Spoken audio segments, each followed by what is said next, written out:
So here we are. We're starting. Donn, hi. Hey, hi. Good Nice to to meet see you. you. Good to see you again. So, welcome. We're at the first night of community night. We're at RASA.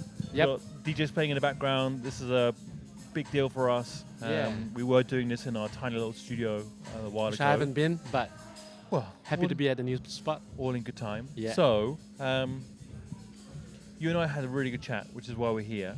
Yeah.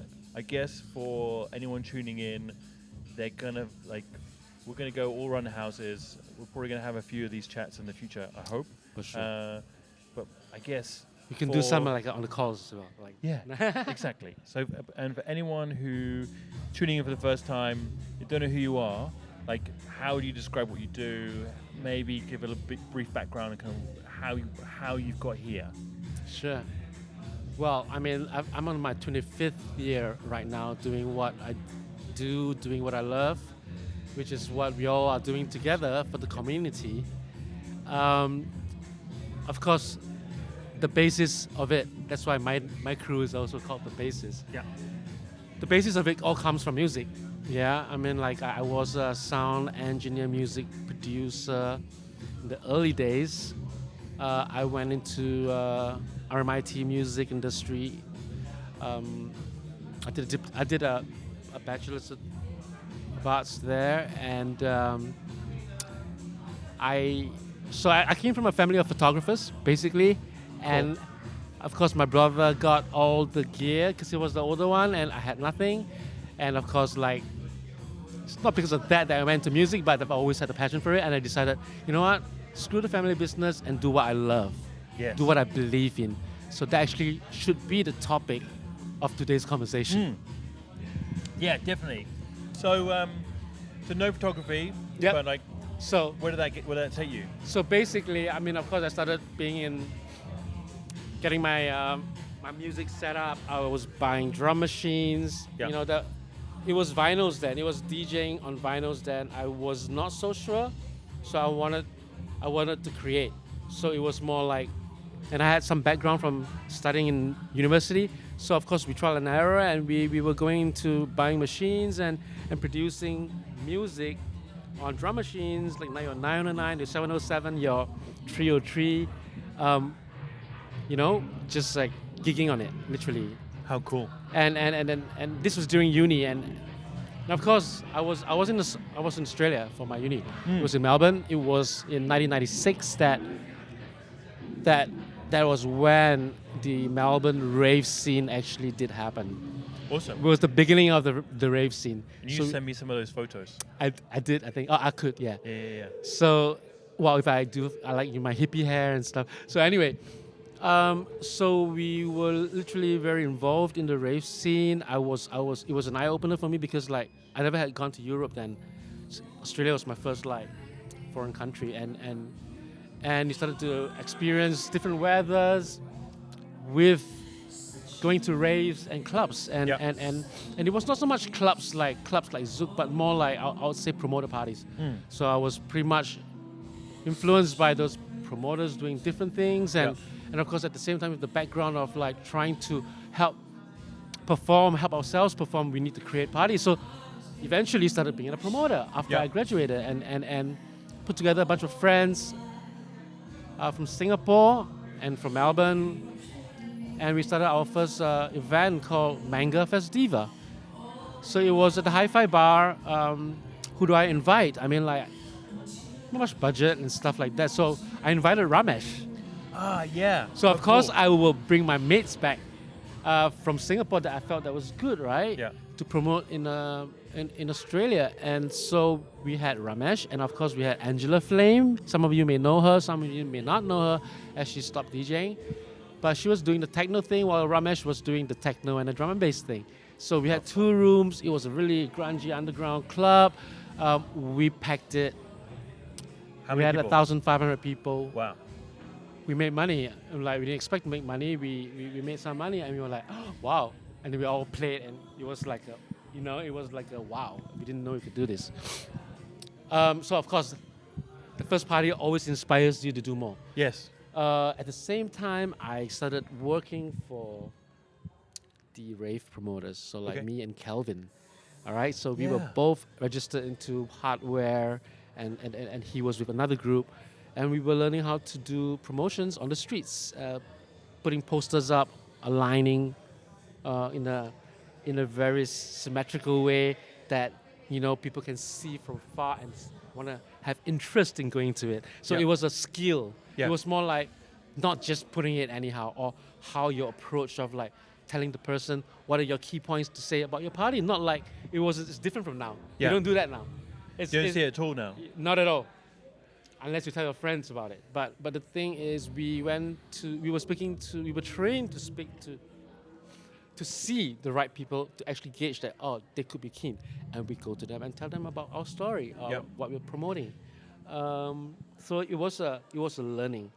I took that back. So I decided to come back to Singapore. I took that skill and that knowledge and that experience back to Singapore. I started off as like a jingle maker, like for 6 months, Cool. creating jingles for MediaCorp, and it was very boring for me. I decided to quit. The pay was not excellent. I was like, this is rubbish. Am I in the right, industry? Like, shit. So I decided, okay, going back to the music again, get some music done, and decided, let's just start doing parties. Yep. The same crew that was starting in Melbourne together, we were all back here. So there okay, was a few cool. select of them that we restarted this brand called Kinemat, which Yep. was created in Melbourne for the first party. So Kinemat was our brand, our collective name. We had like about 7, and then it grew to 5, 10, and then it became 20 Wow. over a couple of years. But during the stage of 20 was when we were an agency. Okay. We were a youth activation agency. How did it turn out to be that way? So of course started doing events, and we were kind of like early doing this kind of underground events, being a little bit more like different. And what year was this, roughly? Now? This was in 1999, so 2000, 2001. Okay. I decided to because of the festival culture that I kind of really was inspired with, I decided I want to launch a festival. Okay. So the first festival we did in 2000 was called En Route. The En Route concept was pretty much you kind of go to different places. You're en route to different locations. Cool. You do takeovers of different establishments. Like a club crawl. pub Yeah, crawl. kind of thing. Yeah, but not on the night to go many clubs, but it's more like season 1, we are taking over this space on the hill. Yeah. And it was Ferrer, it was Mount Faber. Sook had several international DJs, Knox, Steve Lawler was playing. We had a 3-room lineup of all locals. I wanted to push locals Yeah. because we had no budget, number one, to book anyone. So it was all locals, 2 rooms, 1 drum and bass, 1 techno. And then, of course, the last room was live. It was like bands and everything. Yeah. Because during then, it was there was a crossover between like those bands and the DJ thing. And some of them were really into the electronic, but I also wanted to give people a different scope of like your music preference, right? That was a success again. We had a long queue. People who knew, people who were there, you may remember. Some of the bosses of Zouk, they came to the party. It was like, okay, great. So there was another success that made us even more confident. Yeah. So we started planning smaller parties then. Up to a point, I had an ex-girlfriend then whose father owned an establishment in Bugis Village. Right. So Bugis Village, really grungy then, selling VCDs, cough mixtures, Okay. oops, and things like that, really underground. He takes care of the 4-faced Buddha there. Literally, so he had a KTV Yep. that was kind of almost like dying. And the ground floor that was like a small space that we could create a bar. Yep. So we did a cafe called Insomnia, and then we had the staircase going up, and that was the dance place. That was the club. We call it Space, X Space. And if for people today, if they were orientating themselves in the area, like whereabouts? So it's exactly at the spot I was there the other day, Okay. where they have the flea market. Okay. Yeah. So what, Haji Lane? No, this is a Bugis village. Okay.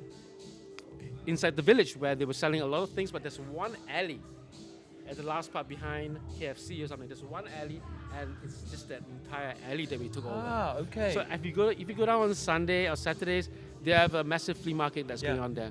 So her dad owned the entire establishment.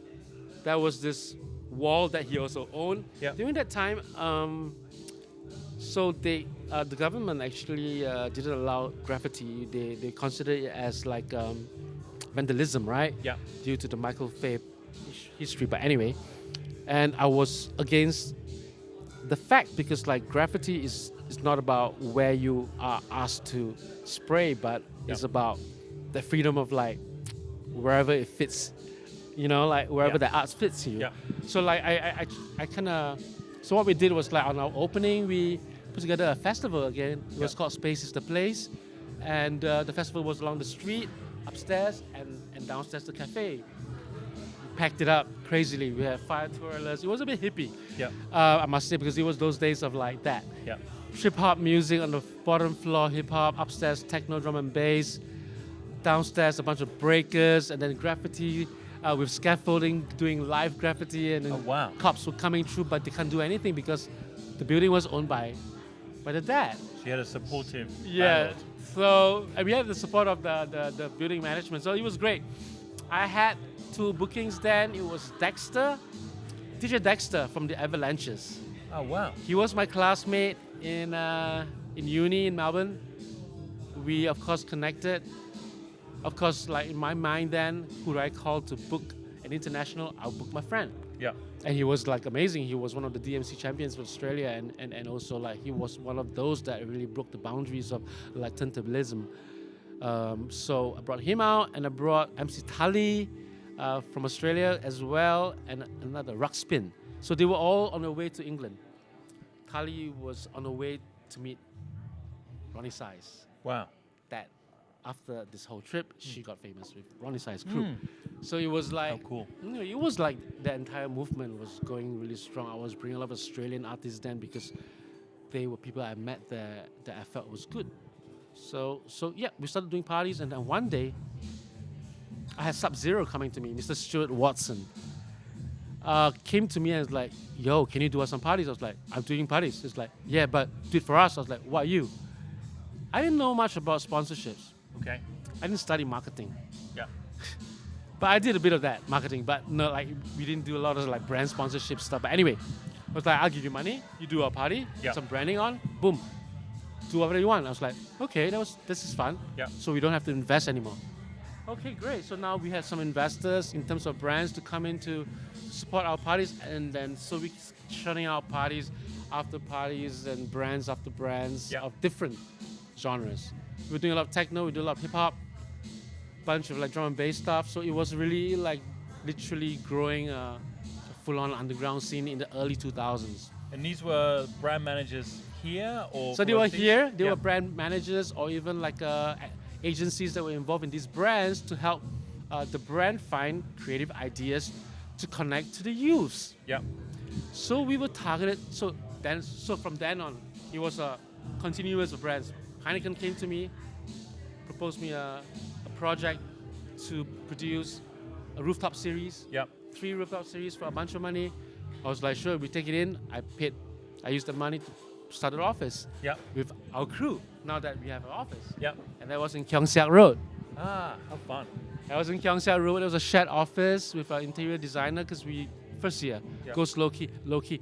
So we did all those Heineken Green Room events. Some of them, Ah, I And- heard all about those. yeah, those were the exclusive ones. And then of course we were more in charge of the ad hoc parties that were in the roofs and that were pretty much not in the clubs. So Okay. we were considered like an activation company that kind of help the agencies create their ideas. But before that was popular. Before that was. Before that was popular, yeah. So we were doing that for various brands from Motorola, Sony Ericsson, Apple, a bunch of them, Club Yep. 21, to a point that we were making money, and it was like, oh, the team was growing. Yeah. We needed a bigger space. We needed a warehouse. We realized, shit, we're doing okay. Yeah. We're doing okay. How good. And then, of course, the more you do, I mean, the concept about that, like if you don't do, you don't know, you don't get to do, or you don't get to actually see the final result. But the Yeah. more you do, or the more you try doing, it will happen. So that's one of my philosophies then as well. Yeah. Yeah, of course, I was really aggressive. I was ambitious Yeah. because I kept getting success in everything. So On a streak. on the street and in a street way as well. It's like not so. It was not like like data driven. We don't know what was happening. You're doing it on your terms. We're doing based on our vibe. Yeah. It was very vibe based. It was based on understanding the artist. If how many it was all about guessing. Unlike today, Yeah. where everything can be really like curated to what you want to have or see. So anyway, my biggest project from that entire corporate journey that went on for like about 6 to 7 years was for Hewlett Packard, Oh wow. HP. Yeah. HP, no, sorry. It was Lil Burnett approached me to say, hey, do you want to join for a pitch for this regional job? Yeah. Like, wow, my first regional. What is this for? Like, the computer. I was like, oh, wow. Okay, interesting. It was HP. We sat into the pitch of the brief. I went back home. It was a pitch to basically to launch a laptop for HP across the region in one night. Yeah. Wow. So how do you do that? I mean, during that period of time, we were doing a lot of bookings. We do a lot of sharing with the different regions, knowing Hong Kong, Indonesia, my partners, Future 10. My partners in Hong Kong was Vinny. It's a small world. Like, my partner in China, Nibing. These are the early players. Thailand. So these were the few key markets. Sydney. Yeah. So basically, we created a multinational campaign for.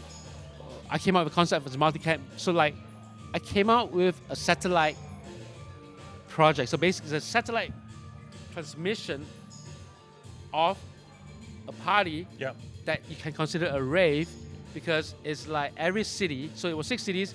Each city will have half an hour of segment of this particular brand called HP Art in Interaction. Yeah. So I even branded that party. So basically, the interaction between the cities, and then across each city we have a booking. Yeah. So Kentaro was playing in one of them. Yeah. I had Haifana playing in another city. I had some Korean like Tiger J Pop or Tiger J, really famous guy right now. So Joe Flizzo, Too Fat from Kuala Lumpur. Shout out to you. So we basically did a live recording, and that was like no internet then. It was 2007, bro. We had internet. It was weak. So you had to use satellite. I was paying 150,000, if I don't remember. 150,000 US per satellite in each city. Wow. So that was the cost, the basic cost to transmit. Yeah. So that was really ghetto, I felt like, to kind of create something like that. I took that concept from all that variety shows, you have during the countdowns and shit. Yeah. But it worked for us. It was smooth. Had great production team supporting me. It was a success for HP. Yeah. Following that, 6 months later, I had HP coming direct to me Cool. with a PR agency saying, hey guys, would you like to take on the year 2 and be the agency to run this entire campaign? Wow. I was like, step 2. So what do I do? So I created a tour this time around. It was another computer, but I created a tour. I call it the Art in Motion. Okay. HP Art in Motion, which is part of the HP Interactive brand. I had a really good client from Seoul, and we were seeing eye to eye. He was into the ideas of what we were doing, and so I was really crazy about Cold Cut, Ninja Tune. Yeah. Like, he was my idol. Like, seriously, Matt I Black. met those guys Right? a long time ago. Legends. They were the first ones to use visuals and sound, or rather like triggering music through visuals, or the other way around. So the VJM thing, I decided I came up with a plan to have Cold Cut to make use of the laptop to create audiovisual. Right? That was fresh to them. Yeah. Because they had the software. So in the software, I had Newmark from Jurassic 5. Yeah. If you all know him, he's a turntablist from the group. Amazing turntablist. He was playing with some toys that I kind of was referencing on, and I kind of approached him to say, hey, would you be keen to work on a collaborative thing between your laptop that I will give you Yeah. and some toys that you're already working on Yeah. and integrate a show? Yeah. It's like, give me a month. Yeah. And now, what's for visuals? So, Mod Selector is one of my favorite guys Yeah. out there. Their visuals have always been amazing. Yeah. So I approached the visual guys from Mod Selector. I was Yeah. like, they're called Fatfinderai. We met prior to some projects before, so we were happy to reconnect again. Yeah. I sent in the brief. They're like, we are on. Yeah. They did the entire visual campaign. So now I have my team creating, and they were like, cool. those You got guys. everyone. Yeah. Well, I mean, like, yeah, it's through the days of really connecting. So we developed the campaign Yeah. in 6 months, and we launched it on Facebook, early Facebook, 207, almost 208, and we started this like a group campaign Yep. through each cities. We had 15,000 enrollment from each city, Cool. and we had to select about 2,000 people from that. Per city, event. per city, physical event. yeah. Nice. So literally, we of course like with all my partners, I created a what you call a Bible, a working Bible where everyone had to follow, and Yeah. so we were the Kinematic team was the touring team Yeah. with the artists, while all my local partners just stayed there and Yeah. prepared for our arrival, and then Yeah. so I have a video to show you guys, but anyway, Well, we that can was- link all this stuff later. yeah, that was a project of 3.5 million US. Wow. It was our biggest killing. Paid everyone well, pocketed, I would say, 1.5 million for the company. Okay. Amongst the other projects that we had Nike, we had Tiger Beer. So it was really corporate driven. I would say, Yeah. I would say, the beginning of my time was blessed by the era of like when brands were interested in events or were interested in communities Yeah. and growing communities when they were young, youths. Interesting. Yeah, So yeah. we were literally tagged as like the edgiest youth activation agency of Singapore. Nice. So, at that time, how do you say some of the equivalents are? Because, or maybe this is a different question. How were those parties? How were the actual events compared to what you knew in Melbourne? Because like sounds like you studied in Melbourne, a bunch of friends, and then this sounds like very different. Like So of course, if you went to that party, what did it look like? So one, of course, like when we were doing these corporate ones, no, they all look cool because that they had to be co-branded. So of course we have to work along certain guidelines of colors and banners, of course. But Yeah. but apart from that, everything else was curated, underground, Yeah. and fresh. Yeah. That means things that the community in Singapore that haven't seen before. Yeah. So they were all our followers then were a bunch of kids that were like grungy, they were artistic, they were into music, they were advertising agencies, they just wanted something different. Yeah. We did give Zook a bit of I wouldn't say a run for their money, or I would say just a bit of a competition Yeah. to differentiate like the different type of clubbing cultures, as we all know. KTV, festivals, I think it's different, right? It's all on entertainment, but we were the lowest end of Okay. things. But then in terms of that, musically we were very rich Yeah. and diverse, Interesting. and not mainstream basically. Okay. Yeah. Interesting. Because I guess. So that was, I think, the connection between the Australian thing that I did. Yeah. It was all about being underground. Yeah, and I guess what that reminds me of is not this environment we're in at the moment, which is very difficult to compare, but I was in the UK, I was in Birmingham, and around 2005, 2007, I worked in a club, and there was lots of very cool activations. Like Smirnoff was very cool. Yeah, that was. There's a Rizzler Weekender. Yeah. And they had the best artists. I think those were the days. It was 2000s. Is when like mob squad or whatever you call it. Like a lot of different things that people are doing like on the streets, and Yeah. guerrilla marketing was Yeah. huge. That we were driving on that motto of guerrilla marketing. Yeah, and there was things like Absolute. So, what were the reasons why it was so vibrant at the time? Like, why do you think those brands got involved? Why do you think that they were interested in that? And why do you think they were so supportive? So back the then? answer would be, I guess, during those days, I think the main thing is there's no social media, right? Right. So we cut the social media off. We only had magazines, and we Okay. had telephone numbers Yeah. or emails. Yeah. So these are the two sources that we would be able to connect. And of course, if you're able to like paste posters at the high, density areas, Yeah. great. And of course, all your street bombing stuff. So those were our tools, basically. The difference between now and then is literally that.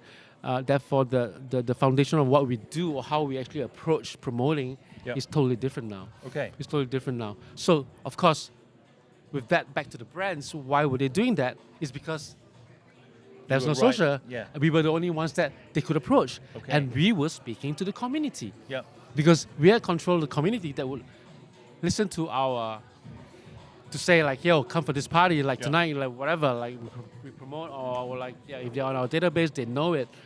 Even same thing, Zook was doing the same thing. They had a very good database, a very good creative team, Yeah. a very good mailing system that would always reach members like us to receive information Yeah. of what's happening prior to, to their plan. So it was all of that. Therefore, you will see logos on flyers most of the time, right? Yeah. In those days, how we actually try to like incorporate the brand. And well, it's sometimes a challenge, but then again, if you feel that you're not investing in it and brands are paying for it, then you try to merge it to do it nicely Yeah. or creatively. It doesn't mean that with brands identity in there, you can't do anything creative. I think Yeah. the Guerrilla Boys did a good job by really breaking boundaries of like their designs. There were a bunch of them. I mean, there was a bunch of collectives then that I would like to shout out to, like Frontal Labs, Groove Genetics, Guerrilla, Renovation. Wow, if I miss anyone else, but you were the core people that were driving the community then, because each of us were doing a different thing. Yeah. But at the same time, we were all doing parties. So it was vibrant. Have fun. But then also there was a gray line between like certain things that we do, about late hours and stuff like that. So it was still not so hardcore. Like, Yeah. they were not catching up on us on the certain things. But of course, things caught up. I guess I was the first one to talk about festivals. Yeah. So like I had En route. I did 3 years of that. Didn't really make money. Stopped it. My next project was Global Gathering. It was a project with a Malaysian company that we did it in Malacca. Okay. So it was a franchise. So I started to learn about franchising. And Global Gathering. So Global Gathering we were franchised for Salem. Then it was good. It was just- cigarette. And just tell everyone about Global Gathering.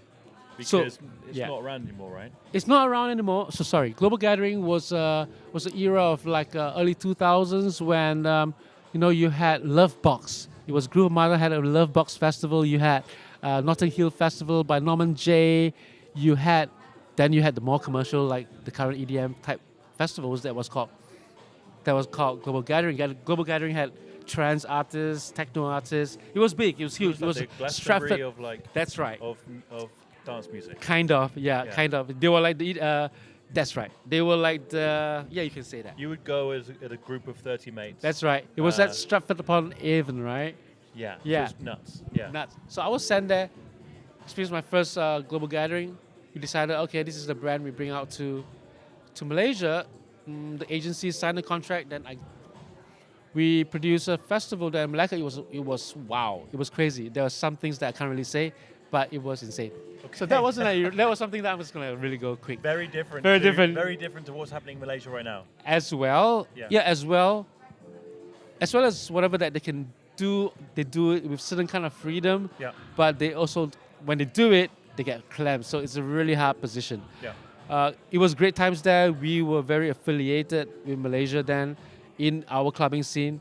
It was very close. Yeah. But at the same time, they had their good times with like future music guys from like what you call Iqbal and Raul. Yeah. They did good things. But anyway, that said, I decided to start franchising after learning how to franchise. Right. I franchised in 07. I talked about this in my post the other day about Beastie Boys So like found out that they were coming out. It was for this festival, and had other acts that I wanted, and I was like, shit. We had the money then, Yeah. because we were doing the agency, so we had money. Yes. I had a team of 15 people, and I was like, let's do this. Yeah. Let's franchise this festival. I was the main guy in the team. Everyone had to listen. Yep. Not had to listen, but more like took my command somehow and always embraced it. Yeah. You had the enthusiasm. Full on.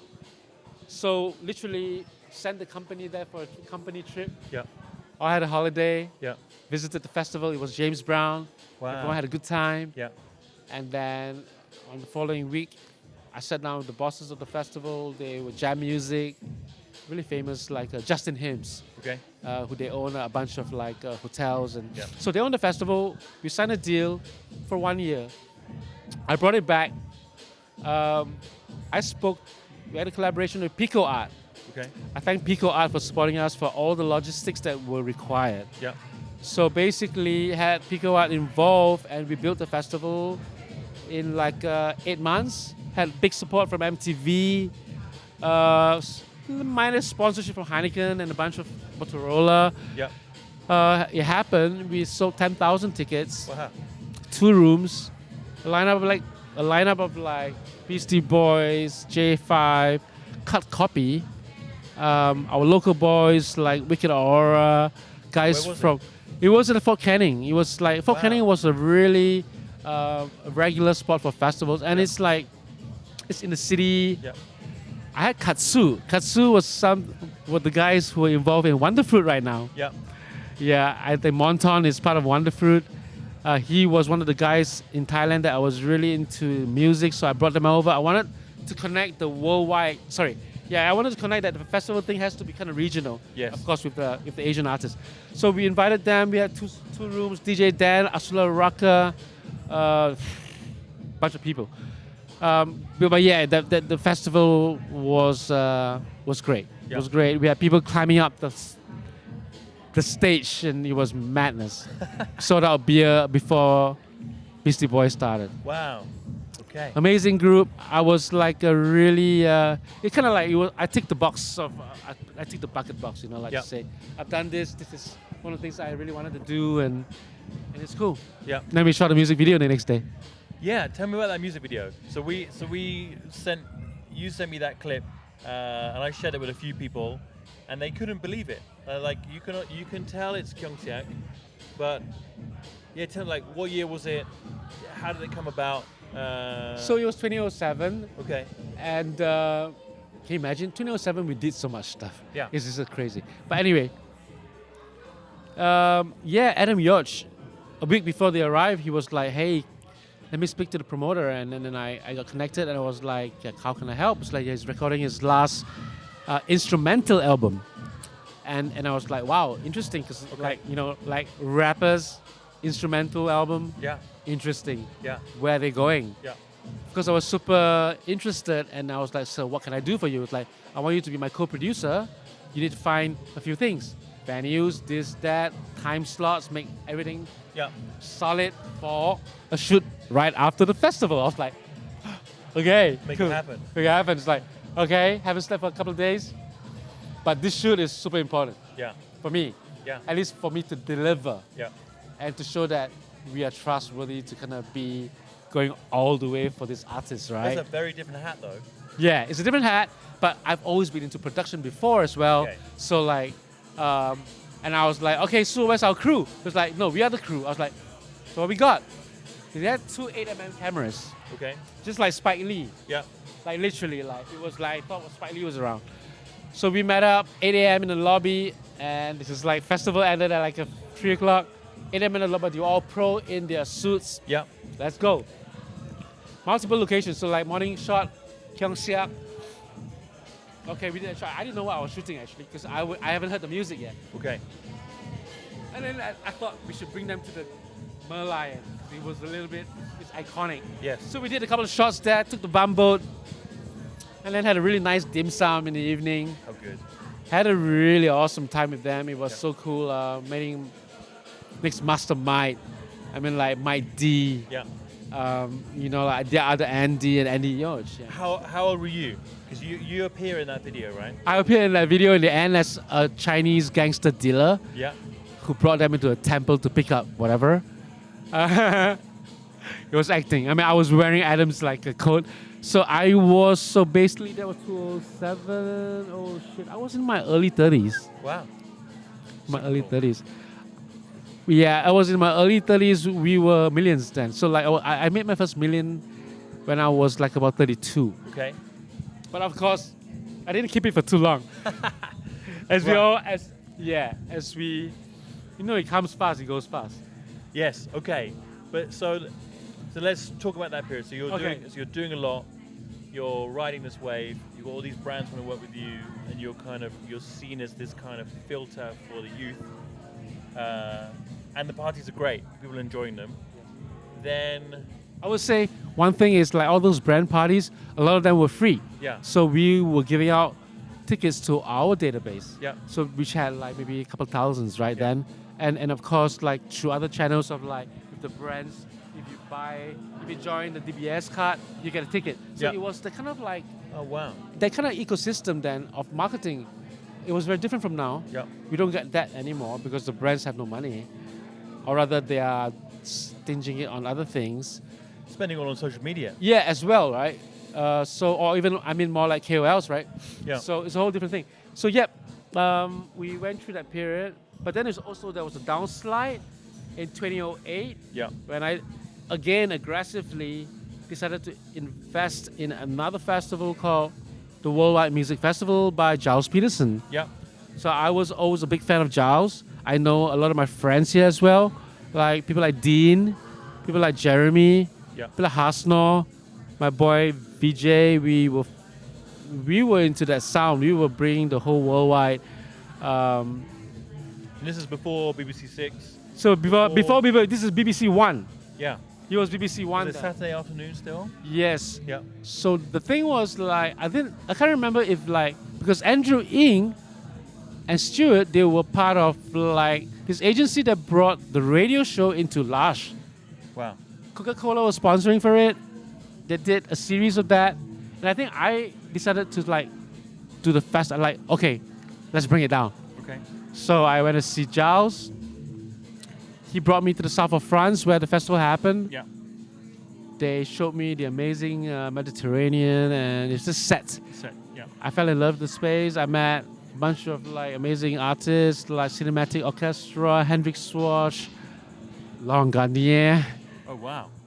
They're all kind of regular for the festival. And then with that lineup, I'm in. Yeah. So we started a deal. Same people, same lineup. No. So basically, I was given I was given the opportunity to kind of co-program. Yeah. Co-program. I won't say fully program, but to tell Giles, hey, this act would work here. Yeah. Let's do a bit of a mix, as long as it's not too commercial. Yeah. So we had a good share of like contributing. So we had people like Diplo on the Yep. first year. That was really like, he was a kid. He was nothing costing. Yeah. He just did his whole MIA thing. How funny. Yeah, he came out as a kid. Like he played a good set. Steve Aoki was playing at the Zouk, and he also came to the festival. Wow. So it was kind of With a like, cake. yeah, no, not with a cake, thank God. Yeah, with Fiona. So anyway, yeah. So it was. So it was. The concept is this: 3 days festival.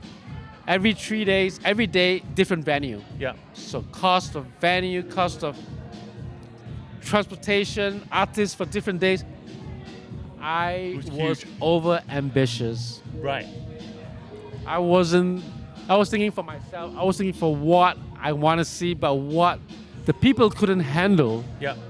was the other thing. Okay. And then not enough sponsors. I'm sorry to say, STB promised me some sponsorship, but they backed out. Okay. So that was the reason why, like, after I failed in that festival, I decided like Singapore is not for me. But okay, back to that. So like, I did it for 2 years. I lost entire finances of the company. Right. Okay. A lot of So responsibility. yeah, a lot of responsibilities. But at that point in time, Sony, BMG, and had approached us to acquire us as the activation company for the labels. So that was during the time when labels decided to say, and agencies decided to have their own activation company Right. instead of subbing out to another Yeah. company. So that was the era. And we missed out on the Sony Ericsson one, the Sony BMG acquiring. And then for Iris Nation, they decided to just take my production guy. Right. And then there were no more other offers, and I decided let's just wrap this up. Yeah. Went through certain things to wrap things up, and I decided I wanted to leave Singapore. I was down. I was like, I was going to say, how did that moment feel? I felt that I lost everything. I even lost some friends. I lost people who used to be nice to me, and then just pretend that they don't know me. Right. Okay. So it was a hard one. I decided then I don't want to stay here. I need to get out. Yeah. I got offered a musical director's job in Kuala Lumpur with a group, Yeah. Chesswood Group. So they had several clubs. They were about to launch a city club called Pavilion, and I worked on that as a musical director, DJing. So that 1 year, I dived into putting music back into my life. And how did you feel about music at that time? No, I always had something for it. Yes, I've also been DJing across the period, but it was not serious. Yeah. I had some taste, but it was not serious. But when I went to KL, and there are good DJs there that we would DJ for 2 nights or 2 days in a row after a weekend on something. Yeah. But that really got me back into the music and told me this is the reason why I'm here. Yeah. Or what I'm doing actually. Yeah. So 1 year passed. KL was a bit too chaotic, I must say. Yeah. A lot of mix of stuff. But I got an offer from People's Association, Singapore People's Association. After a year, they got me back and commissioned me to work on the launch of the Passion Arts project. Oh wow. So for 6 months, I sat in the PA office. I designed and worked with Julian, a very sweet guy that I worked from Singapore Arts Museum. I had a contract with Singapore Arts Museum doing all the art stuff. And now he was in PA, he got me on. We curated the grassroots campaign for the Passion Arts where they were launching all the cards and it was a grassroots program. Yeah. So what could I do that was cool and attractive in the heartlands? Yeah. So it was in Punggol, and we said, and I was so not so much into music, doing music event stuff. So and during that period of when I was in Malaysia, I was digging a lot of projection mapping and visuals and things that could kind of incorporate with sound to create a different experience. Yeah. So I decided I'll take over a HDB block that was about 150 meters long. Okay. And I said, let's do a mapping show. Ah, cool. All right, and they agreed. I put together a budget, put together a team of local mappers. Brandon, Flex, of course Lucas, a bunch of sound designers, Safwan. Yeah. Yeah. So we created this in 3 months. We created a 3D mapping project that the Prime Minister was watching right in front to launch this whole thing. What year was this? This was 2010. Wow. Okay.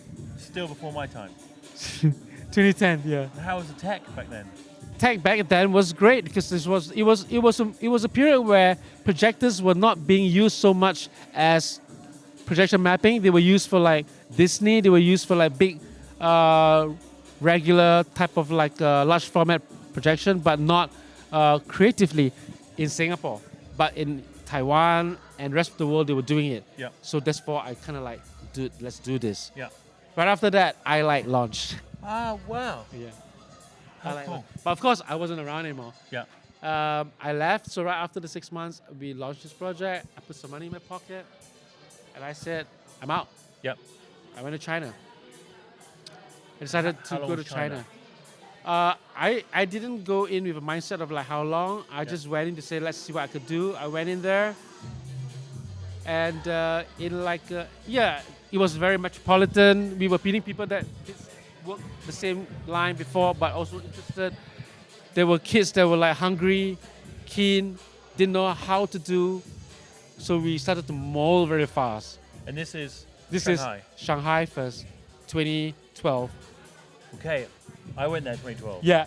Shelter. Where like give people some context because China's changed a lot, just like any city, but China's changed a lot even in the last 5 years. Tell people what it was like as someone arrived So there. during the early days of Shelter, it was a mecca. It was a spot that it was a bomb shelter that you walk into a bomb shelter, you may smell some pee or whatever, but you still don't know where you're walking, but you're holding your friend. Yeah. But of course, you're also following the sound. So as you walk through, you go in there and minimal lights, Very raw. very raw, not the best sound system, but sounded fine. And it was something that I would expect in China. And that Okay. blew me up. And imagine my first arrival into China, my day one, I had a gig in Shelter. Oh wow. It was organized by a friend that just walked past. Ah. He was my client How in cool. Heineken Yeah. that contracted me. He had moved to Shanghai as well Yeah. to work on Jägermeister. Wow. So like I went there, of course I had some friends there. I met, so who was on the first lineup was me. It was Donnie, the Yeah. beatboxer from Singapore. Okay. I was like, yo, I haven't seen you for ages, but like we're on the same show. And of course I met this other guy called Adrian, also Singaporean, but lives there. So we did this party. He was the organizer. Great party. Discovered Shelter's vibe. So that was my first night. But from then on, we went on for the next, I think 7 years. Okay. That street called Yongfulu was the street that all underground communities were at. And of course, like French this is concession. this is French concession, yeah, Yongfulu. There were a few other small bars, but of course, Shelter was the main thing that was driving true culture. Yeah. Saw amazing acts there.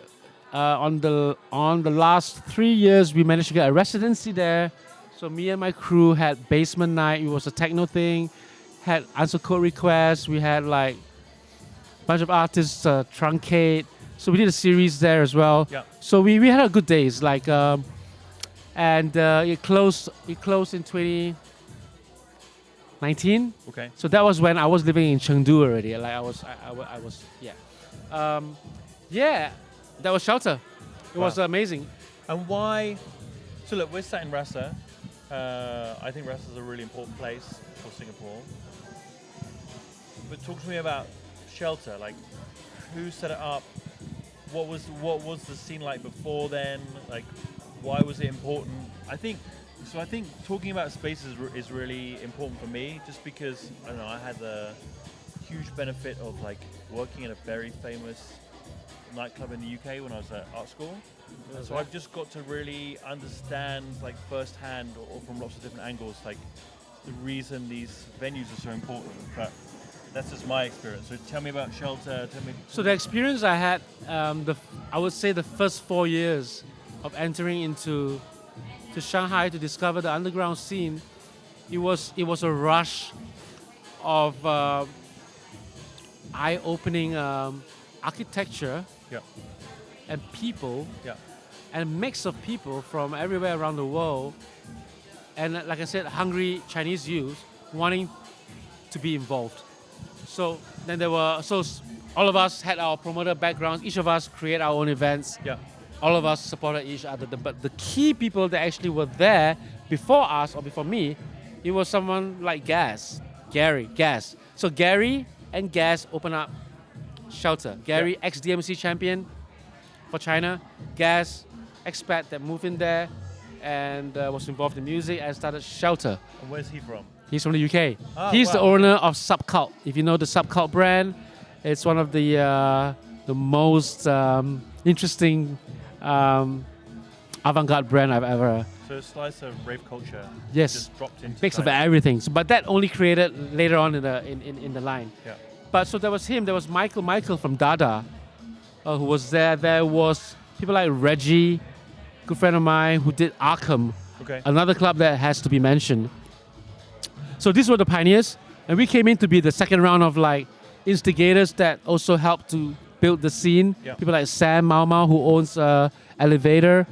So the scene was so healthy because each of us knew that we wanted to create something in a city that even was not ours, but at the same time because of the space, the energy, the vibe, the hungriness, and the possibilities that we just do what we wanted to do. Yeah, so when I first went to Shanghai in 2012, it felt like London.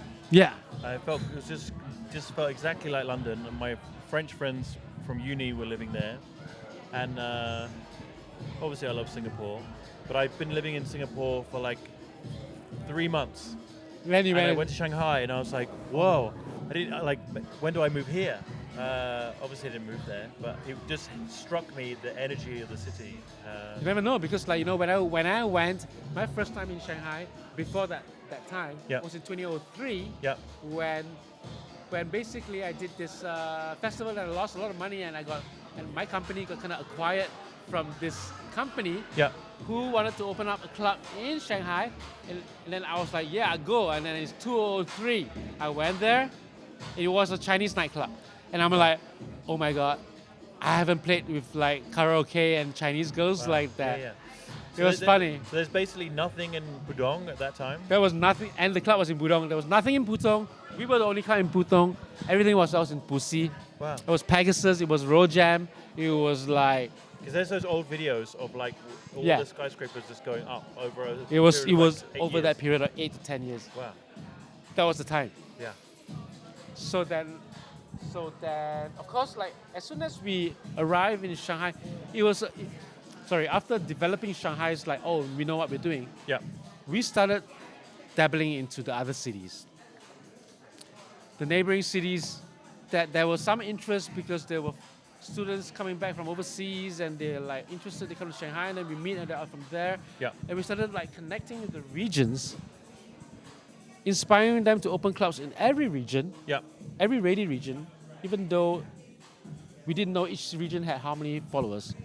But everything started booming over the next 5 to 6 years. Yeah. Where at the end of it, like on the 4th year, we were able to do touring.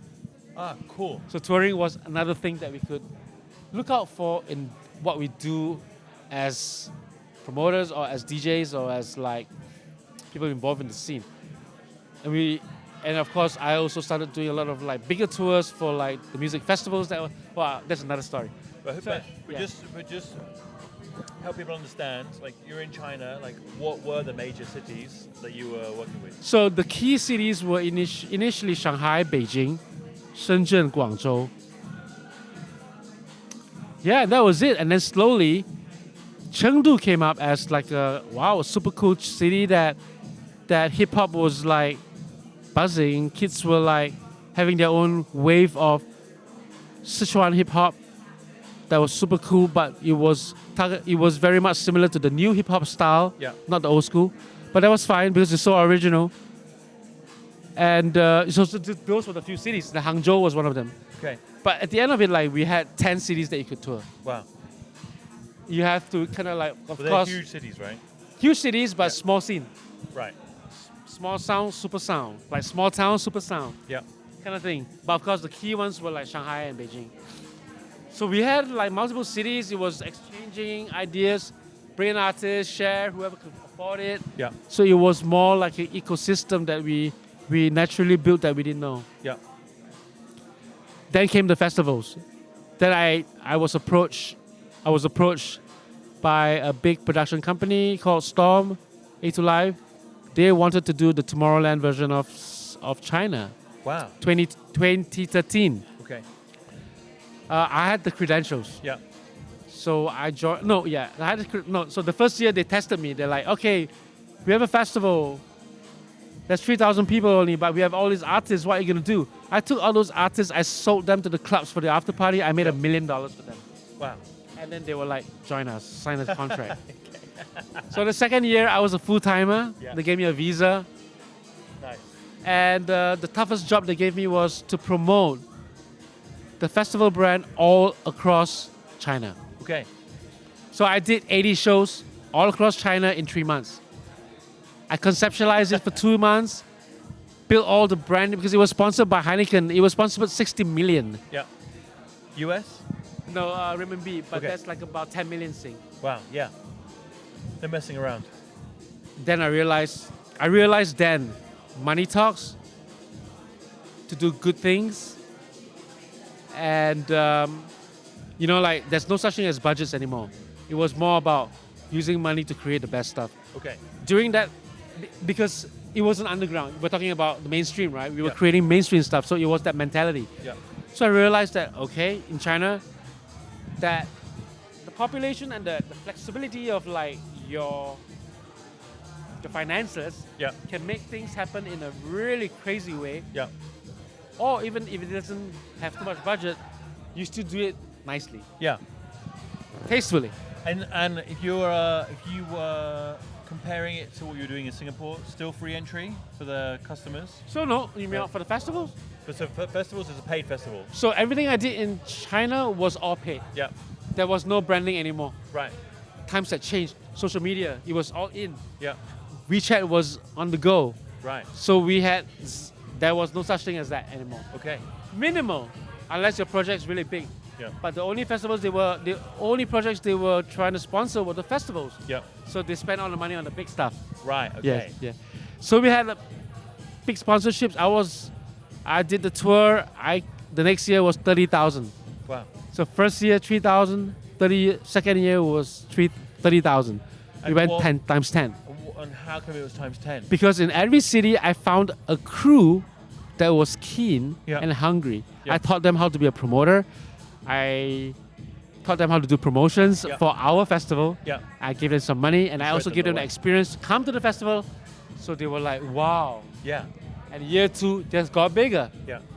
50,000. You planted a seed. Planted the seed. But not only that, because we had other collaterals and other marketing strategies that were kind of aligned with that. We did a music video. Like the concept was, so the first year, our idea was to put Avicii, Yeah. right, and Wang Lihong, who was like Chinese pop artist that everyone loved. Yeah. Because there was no such thing as EDM then, so we wanted to create a Chinese EDM song. So that was a campaign that we put together. To put the artists together, we went to New York to shoot the music video, Yeah. and the song became a hit, and that was the theme song for the festival. Wow. And of course, we had Avicii and Wang Lihong trying to perform, but he was too weak, Yeah. and sooner or later he died. Yeah. Wow. Yeah. Yeah, So that's that tough. was a series of like collaborations that was created just to kind of embrace every editions like festival. But I left after 2 years. It was Okay. too much for me. Okay. I was never in a commercial world, Yeah. but I pushed myself to be in it because I did too much for the underground in Singapore, and I realized that I need to learn what's the other side. Yeah. I need to understand what they're thinking. I need to learn like what's different. Yeah. And I did learn, and Awesome. I did see like a whole change, and I left Storm, and I decided to start Bassis Yeah. Straight away. straight away.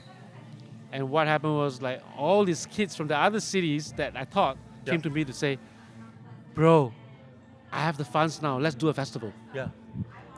So I started planting festivals in the regions Yeah. with these kids, Wow. teaching them how to do it, helping them to do bookings. Yeah. I was doing well. Nice. I mean, like I was pocketing good money Yeah. from all these requests, and I was booking DJs for like the richest man's son who wanted Zed and like rehab for their birthday party. It was that kind of money. Yeah. People throwing money around like that. And what kind of DJs were you booking? EDM DJs for them. Okay. For their birthday, for 150 people in Yeah. a ballroom of their dad's hotel. This is like proper. It's just proper like girly kind of This yeah. is like China. China rich man party. Internet era gifting before gifting was all taken out. Yeah. So the It was great. I was taking 50,000 euros per booking. okay. So you were as much of a star as the DJs were. I mean, I still am the tour manager, but when they leave, I'm the star. Yeah. Okay. No, but yeah. I won't talk about the next project, how I lost that money again, forget it. Yeah, you know, we learn from all these mistakes, but sometimes the people that we meet in this industry, it's hard to learn immediately. Yeah. You need to kind of like really get into a mistake to find out you're in a mistake of a partnership. Yeah. I'm not saying anything, but just really choose your partners right. There's no formula to that. I think the only formula is the lessons that you learn to find that connect. Yeah. Mm. And then we're slightly running out of time. And obviously, I know, right? We need another 2 hours. Yeah, obviously we'll do this again, but maybe a good way for us to kind of cap this off is what brought you back to Singapore? Cool. And what have you been up to in Singapore over the last since you've been back? I know we obviously have done some fun stuff. Yeah. But what brought you back? What have you been doing? So as soon as I decided after 10 years of being in China, after going through the 2 months lockdown in the house, I decided that also during that time it was the government was chasing us out of the country and getting a new breed of foreigners because we were investing the country with a lot of culture. So they didn't want that. They wanted to be back to communism. Yeah. It's just going to be. But anyway, so we decided it's not our time. In terms of like working with brands, that kind of thing? Not about that. It's more like, okay, no more parties. If you do a party, no alcohol sales. They're just cramming down on all this shit. Okay. There's no point for us to live there anymore. Yeah. So, and also the kids that we taught before are running the scene. Yeah. So you basically passed the baton on, and you did yourself out of a job, basically. So you did such a good job, there was no opportunity. But of course, during that time, during my time, I opened up a couple of clubs and record stores and coffee shops and academies throughout the last 4 years. I was basically involved in just creating the concept. Yep. The Chinese guys pay me, I get a share. Yep. So basically, I started building these things as part of the lifestyle. Yeah. So that was the last things I did. I still have a club in Dali. I still do tours into China. Yeah. So I still have my connect there. Yeah. So knowing that I have a strong connect there, I came back here. I'm working on a booking agency right now that it's not a really big market money making thing, but it's something that I think our industry needs, and the foreign DJs would need us to understand and travel around Asia in a more, I wouldn't say safe, but connected way. Just feeling a bit more Yeah. at home. Yeah, home, and at the same time because we tell them to do right, because the agents don't know. So basically, I'm now working on a booking agency. Yeah. That is just one of the things I'm working on. That will have a list of Asian artists that I'm representing, because I feel that they are reached a level that would value a certain amount. Yeah. That's how the industry is going to grow. And I'm also helping some international artists to put them together with our Asian artists to bridge the culture, Yeah. the connection, at the same time helping them to create their Asian tours. Yeah. So that's that. So And help people to understand, because I know, but not yeah. everyone knows. So like, which artists? so some of the artists I've signed recently, the first one was Rosca. Yeah. As you can see, I've been working on 2 years of like touring for him. We've done like 22 shows in 15 months. Wow. Over 18 cities. So it just shows that there is hope. That means if the foreign DJ does that, the Asian DJs can do it too. And how did the Rosca relationship come about? Roscoe relationship came about when he first released his album on Rinse. I was in Singapore. I was with my bassist partner then, Meng. His sound actually really attracted us right after the whole really heavy drum and bass tech step stuff. He was sexy. He got into us. We decided, let's book him then. Yeah. So 2013 was the first booking. So back then, it was like UK funky, right? It was UK funky, yeah. And what is it now? It's still UK funky with a garage, with house, with a mix of like edits and stuff. It's just like more sexy, and the girls are liking it a lot from what I see on the tours. Yeah. In fact, you're getting more girl attention than guys, but the guys who know are down as well. So every tour of this every show of this last 3 tours has been amazing, and you get to see new people and people coming back for him that have seen him in London, and it's just amazing for him.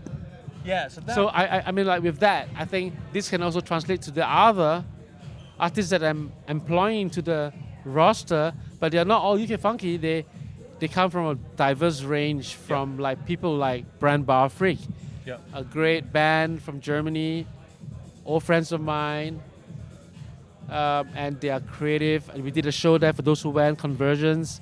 I'm also 3D sound one. yeah, it's a 3D sound one. And then of course I'm taking on acts like Mark Broom. Wow, very cool. Yeah. Also like Demi Requismo. You're talking about Noah, which is a drum and bass girl. Burner from Australia. A really good mix of like young, also Scuba, Wow, amazing. T. Williams. All right, I'll stop.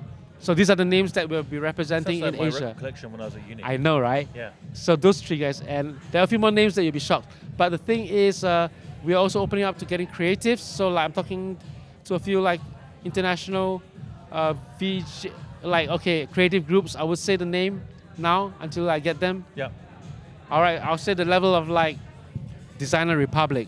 I want to bring some international designers into the roster, helping them to kind of spread their work into Asia. Yeah. And what's your hope for maybe for the rest of the year? Like just looking at. So I mean, like as I was mentioning earlier, so last year was spent a lot of time trying to find investment to basically pay for my ideas. Yeah. I've been working on this for many years, 10 years. I think I found, these guys found me from Australia. They are investment, they are fund managers who are involved in entertainment. They run concerts in Australia. Yeah. So I was matched with them over the last 6 months. We've been talking. I've sold them my plan and what's missing in the market. Yeah. I sold them, of course, some of them don't make money, some of them do, but each of them over time creates the ecosystem. Yes. I found out what's kind of missing in the industry right now, which is the entire social media connection between nightlife, partying, advertising. Yeah. How do we get information? How can I, how do I? More integrated. Yes, more integrated. So basically I've got funded to work on this application at the moment. Congrats. Thank you. Everyone's going to be involved. Yeah. Everyone from the outlets to you, your content. Yeah. I want to make it Asian based. So the big idea is 4 CDs launch. Yeah.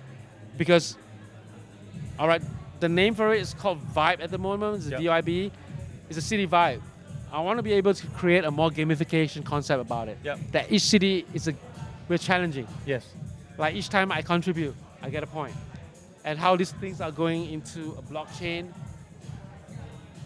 I'll tell this story slightly later on. Yeah, but it's how yeah. cool. So that's really doing something I'm not really have experience for, but I know there are people out there. I'm leading the concept. But at the same time, we are launching our upcoming events. This year will be exciting. Yeah. I've got a line of, I've got 3 or 4 different concepts. They are all different. Yeah. That's going to go across Singapore and across Asia. Okay. Yeah.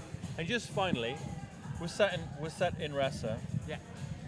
You've got all this experience of these venues opening, seeing the cultural impact, seeing them like come and go. No one wants this place to go. It's very fresh. But what would you say to people about what's your opinion of RASA? What do you think people at home or in Singapore need to do to kind of keep something like this fresh, keep supporting it? So I think, so with this answer, I mean, I think it's a really daring investment from Kevin, who's also like an associate. Of course, we will be the first line of people to want to support it. Yeah. Right? Be it with bringing events here, bringing people here, telling people about it. Because I find it about, to be truthfully fair, their mission, or rather the DNA versus the location, Yeah. and I don't know how much cost is involved. Yeah. I'm afraid of the balance, I must say, Yeah. to sustain. But so, like you said, how do we get more people involved then? I guess it's very good to get people like community radio to be doing this, and there could be things that is the movie night. Yeah. You get content that is like that will get different kind of target audience. Yeah. How you reach out to this, this ways of like really connecting to the different demographics across this place, and then give them a time slot Yes. to have their time Yeah. to get your different revenues. I mean, sorry, Kevin, just a tip of how to get more business in. Yeah. But I know it's not an easy thing to do. But since you guys are already on it, spread your wings out to get different revenues, I guess. Yeah. And maybe speak to your landlord to kind of like chill the fuck out, right? Like seriously. Yeah. No, I hear you. And I No. So that is actually one of the things that I'm doing this year is I am launching a pop-up club for a month. Oh wow. How cool. So I won't say where, when yet. Yeah. We are looking for that location. If anyone has any space that will let us use for a month, right? It's a spot that I will need. I'll need multiple rooms of like at least 4 rooms in the courtyard. But we are trying to create a pop-up club to tell our government that, hey, your rental is too high for entertainment. We can't afford it, but give us a month to create a bus so that your tourists will come here and check this out. Yeah, and also this is super important industry. I think that people like Vibe Lab are doing a great job. Yeah. And I think what I've been trying to help people to understand is, this like RASA could be your friendly like Italian restaurant in your hometown, right? Like it serves good food. Like it's a place for everyone together. At the same time, you've got to constantly feed those places. You've got to show I up. think the economics between the food, the bar, the ecosystem of how it's run and how you bring different demographics of people and even buyouts Yeah. To sustain or to get a venue. Yeah, I mean, I've done several clubs, and like one of my commercial clubs that I did in Hangzhou, the strategy was we use the pretty girls, that the internet celebrities, to be a 1% share partner. I'll tell you this strategy. Yeah. We had 70 of them. Yeah. All hot girls. Yeah. 1% each or 0. And they basically have ownership of the club right now, and now because they are pretty, they bring the guys in. Yeah. The guys spend. Yeah. In 7 months, we broke even. Wow. I sold the club in 10 months. Okay. We cash out in 10 months. But you can do that in China when there's population. Yeah. So in our city, it's tough. Yeah. I must say. Like I said, I tried to dabble between the underground, and so now I have a very clear line of like, okay, what needs to be done when it's a commercial thing, and what needs to be done if it's an underground thing, and then what are things to not do when it's an underground thing as well. Yeah, look, I think we all need to learn some of those lessons. Yeah. But look, let's wrap this up. Thank you. Thanks for everything you do. Been a pleasure. We still haven't talked about the 4 floors night that we did. Which that, one? That was the 4 floors, Right. that was fun. But Yeah. We'll do this 4 floors was fun. I had one of my more interesting gigs, and when I came back, because I'm not taking too many shows due to my schedule, but at the same time, each show that I want to play, it will have to be a spot on one. Yeah, well look, that was Sivanesh's idea. So shout out to Yeah. Sivanesh. Thanks to Sivanesh. That was a great one. Yeah. And I thought that brought everyone together, and that is definitely kind of what I think our job is to bring people together. That's our real job, yeah. So let's just keep going. So yeah. Been a pleasure. Awesome, man. Awesome, buddy. Take care. Yeah. We'll speak again. Let's jam soon.